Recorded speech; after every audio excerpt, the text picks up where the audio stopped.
Monday, August 12th, 2024. Dear Rabbi Kaye, it's me, or rather it's you. I am writing in the calm before the storm. The news, which on my screen says that just as it was in April, the Islamic Republic of Iran has prepared its drones and its missiles to attack Israel. The attack will come any moment and any day now. It, in fact, may come tomorrow on Tisha B'Av, because perhaps the Iranians are well-read enough to like the symbolism, or because perhaps the cosmic truth of our calendar is striking once again. Stepping out onto Bathurst Street here in Canada, you would not know that war is coming. People are going about their lives on a picturesque summer day. The sky is mostly blue, the weather cooler than it has been in months. Our athletes are coming home from Paris. The closing ceremony of the games was just last night. And our children are finishing up their time at camp. Even the counselors will be home by next week. And invitations to back-to-school events are arriving, signaling that summer is coming to an end. And I am right now, thank God, finishing the closing touches on a wedding charge and a baby blessing, because simchas, and only at simchas, we say, are filling my plate. But Tisha B'Av is coming too. The fast begins tomorrow, and this year I am flipping and flopping between hope and despair. The sin of sinat chinam, baseless hatred, internal hatred between Jews, is what our rabbis teach us was the reason for the fall of the Second Temple.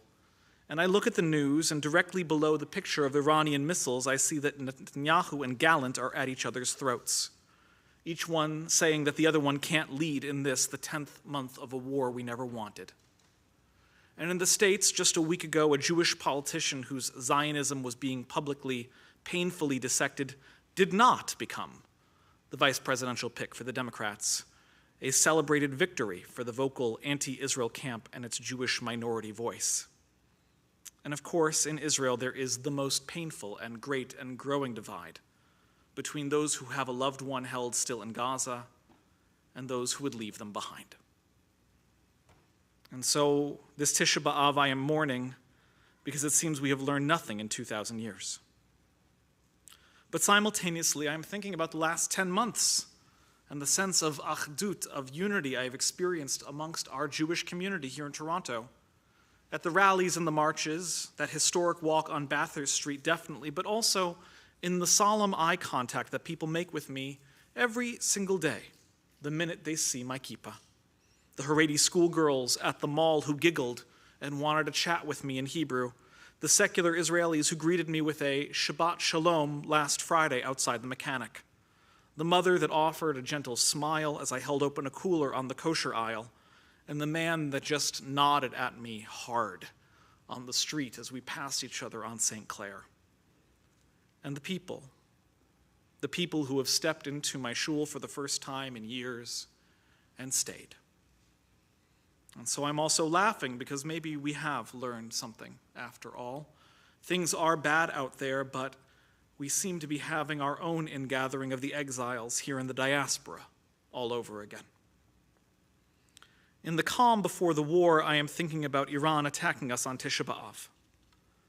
Will we, chas v'chalila, add another tragedy to our day of mourning, or will we add a moment of redemption? Yes, they came, they tried to strike us down, but this time, unlike those other times, we met them, we overcame them. Is this the beginning of another chapter? Is this another miracle? By the time you read these words, we'll know what happened. But right now, on Monday morning, I don't. I simply have to have faith. And there are some people who might say to me, you know, faith would just be writing down that second part. Leave out that whole pessimistic bit. Don't you know? Don't you believe that Israel will win? Don't you have faith? But that's the thing about Tisha B'Av.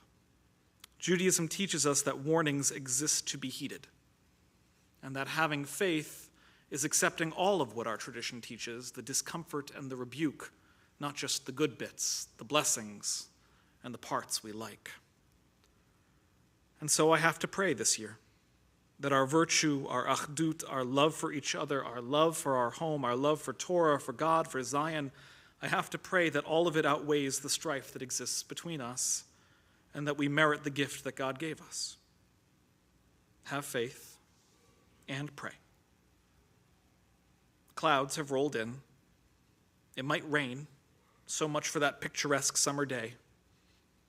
How very poetic. Write me back after the fast. Zoom call. Rabbi Kaye. Dear Rabbi Kaye, I'm writing back to you on Friday morning, the 16th of April. Oh, August. What a week it has been. But not the week we feared for. Yes, Tisha B'Av came, and Tisha B'Av went, and we cried and our stomachs hurt, but there was no attack.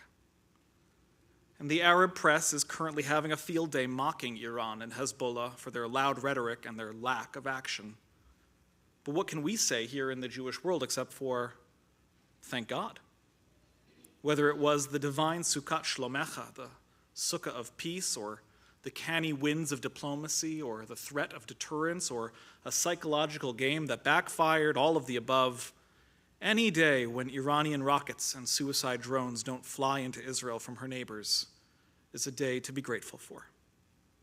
And there are still sources saying that the attack will come any day, any time.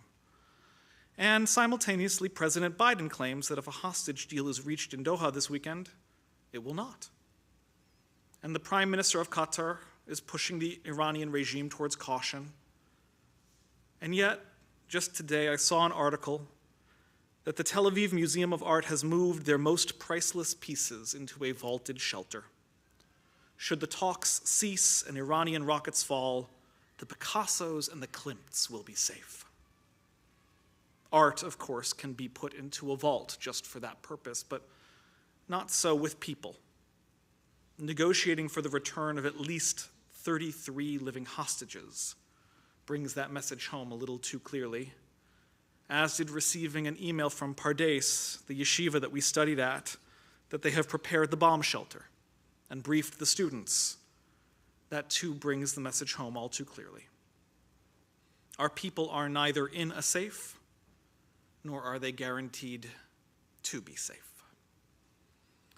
And I'm also sorry to tell you that while some of our brothers and sisters have been turning their energy towards the return of the hostages and preparing the country for a mass military strike, they are donating blood and supplies, they are preparing safe rooms and having impossible conversations with their children. Others have turned to violent riot and despicable rampage. Yesterday, extremist settler youth attacked the Arab village of Jit in the West Bank, which is not far from Nablus. They lit homes on fire, destroyed vehicles, and murdered one of the men who went out to stop them. They wore masks, nearly 100 of them, and they hurled stones through windows, bore down on property with clubs, and threw Molotov cocktails into vehicles and onto rooftops. Security video shows them intentionally lighting homes on fire once they could hear people inside, shooting, smashing, terrorizing a farming village that historically had peaceful relationships with its Jewish neighbors. You told me you were mourning. I'm mourning too.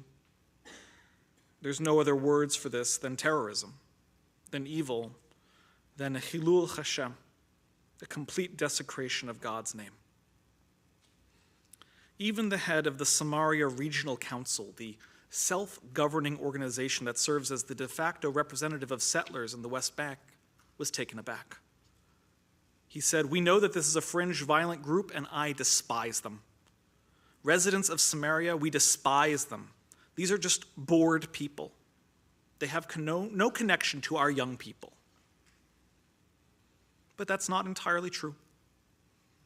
The extremist violence is spreading unchecked because of the power of certain ministers in the coalition.